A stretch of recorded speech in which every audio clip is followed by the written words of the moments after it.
কেমন আছেন সবাই? আশা করছি সবাই খুব ভালো আছেন, আমরাও খুব ভালো আছি। তো এই যে আপনারা দেখতে পাচ্ছেন, এই যে মাছগুলি যেগুলো আমরা পুকুর থেকে তুলেছি, এগুলো একদম আমার শ্বশুরবাড়ির পুকুরের মাছ। আর এই যেগুলো দেখতে পাচ্ছেন আপনারা খড় ছাতু, যেগুলো একদম প্রপার খড়ের কাদাতেই হয়েছিল। তো আমি যখন ছুটে গেছিলাম, শ্বশুরবাড়ি গিয়েছিলাম, তো তখন এই রান্নাবান্নাগুলো হচ্ছিল। তো ভাবলাম একটা ব্লগ টাইপের বানানো যাক। তো আপনারা দেখতে পাচ্ছেন, সর্বপ্রথম আমরা ছাতু পোস্ত বানানোর জন্য শিলের মধ্যে আমরা বেটে নেব একটা পেস্ট, যেটা আদা, সরষে আর পোস্ত দিয়ে বানানো।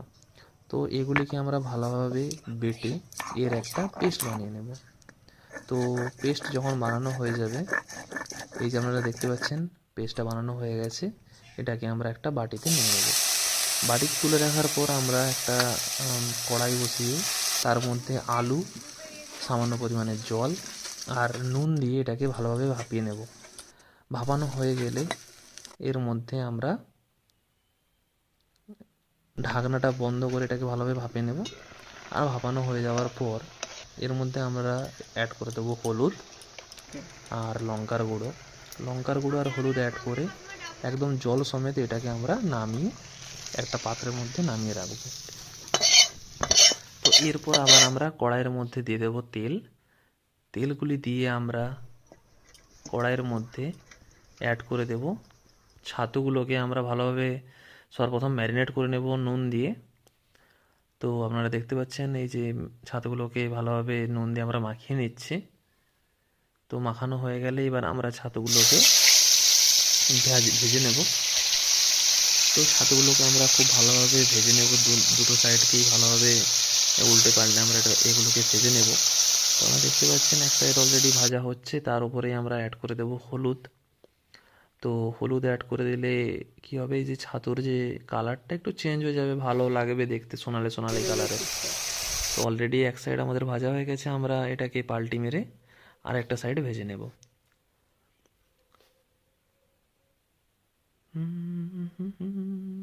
তো দেখতেই পাচ্ছেন আমাদের ছাতুগুলো যে ভাজা হয়ে গেছে অলরেডি। এবার আমরা ছাতুগুলোকে একটা ডিশের মধ্যে নামিয়ে নেব।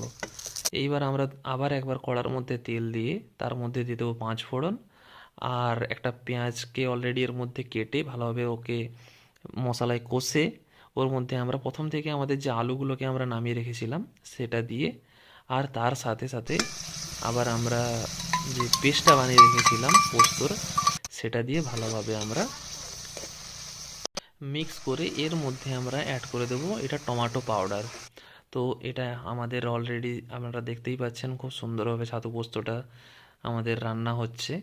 তো পোস্তটা ভালোভাবে মাখা মাখা হয়ে গেলে এর মধ্যে আমরা অ্যাড করে দেব পোস্তগুলো, ছাতুগুলোকে। তো এরপর আমরা আবার আমরা মাছের যে আমি প্রথমেই দেখেছিলাম মাছ, তো সেই রুই মাছের পাতলা একটা ঝোল যে রেসিপি, খুবই দারুণ একটা রেসিপি। তো সেটা বানানোর জন্য সর্বপ্রথম আমরা শিলের মধ্যে বেটে নেব একটা মশলা, যেটা জিরা আর আদা দিয়েই তৈরি। তো আপনারা দেখতেই পেলেন। এবার আমরা মাছগুলোকে ভেজে নেব। তো মাছগুলোকে ভাজার জন্য কড়াইয়ের মধ্যে তেল দিয়ে তার মধ্যে আমরা মাছের পিসগুলোকে দিয়ে উল্টে পাল্টে ভালোভাবে নেড়ে চেড়ে ওগুলোকে ভেজে নেব। তো আপনারা দেখতেই পাচ্ছেন দুটো বিড়ালকে, যেগুলি অলরেডি আমার শ্বশুরবাড়িরই।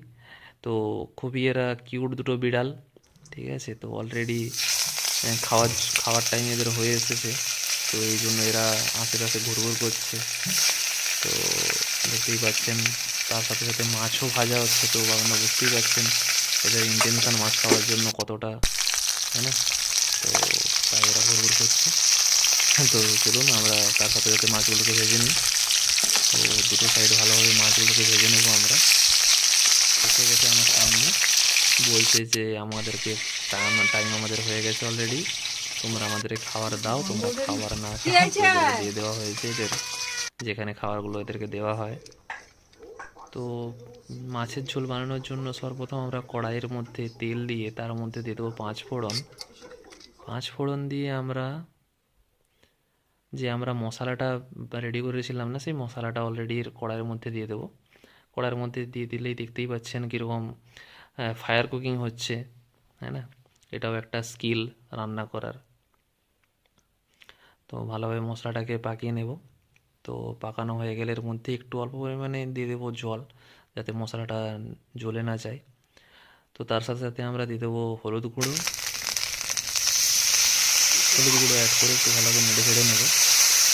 আর তার সাথে আমরা দিয়ে দেবো জিরে গুঁড়ো, ধনে গুঁড়ো, এইসবগুলো দিয়ে আমরা ভালোভাবে মশলাটাকে বানিয়ে নেবো। আর জল দিয়ে এটাকে একটা পাতলা একটা ঝোল বানিয়ে নেব।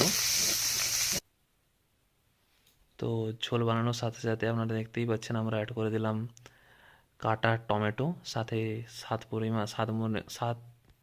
স্বাদ মতো লবণ, আর আপনার গরম মশলা দিয়ে আমরা আর এর মধ্যে দিয়ে দেবো আলু। যখনই আমাদের এই ঝোলটা রেডি হয়ে যাবে তার মধ্যে আমরা অ্যাড করে দেবো আমাদের মাছগুলো, প্রথম থেকে আমরা যে মাছগুলোকে ভেজে রেখেছিলাম। তো মাছগুলো দিয়ে আমরা এটাকে ভালোভাবে নেড়ে চেড়ে নেব। আর মুহূর্তের মধ্যে রেডি হয়ে যাবে আমাদের এই রুই মাছের ঝোল। এটা আপনারা দেখতেই পাচ্ছেন, খুব সুন্দর। এটা দেখতে একটু মানে টেলটেলা হলেও এটা যে স্বাদ, অ্যাকচুয়ালি খুব দারুণ একটা স্বাদ। তো আপনারা বানান, বাঙালিরা তো জানেই, বাকি যারা নন বেঙ্গলি তারা ট্রাই করতে পারেন। তো আমাদের অলরেডি থালা লেগে গেছে, আপনারা দেখতেই পাচ্ছেন থালার মধ্যে এসে গেছে অনেক খাবার, যার মধ্যে ভাত, শাক, মাছ ভাজা, ছাতু পোস্ত, একটা সবজি, মাছের ঝোল, হ্যাঁ না? তো আপনারা বানান, খান। আর লাস্ট মুখে রয়েছে রসমালাই। চলুন আজকের মতো টাটা। কেমন লাগলো আমার ব্লগটা আপনারা নিশ্চয়ই জানাবেন আমাকে, আর জানিয়ে কমেন্ট করবেন। তো চলুন আর একবার টাটা।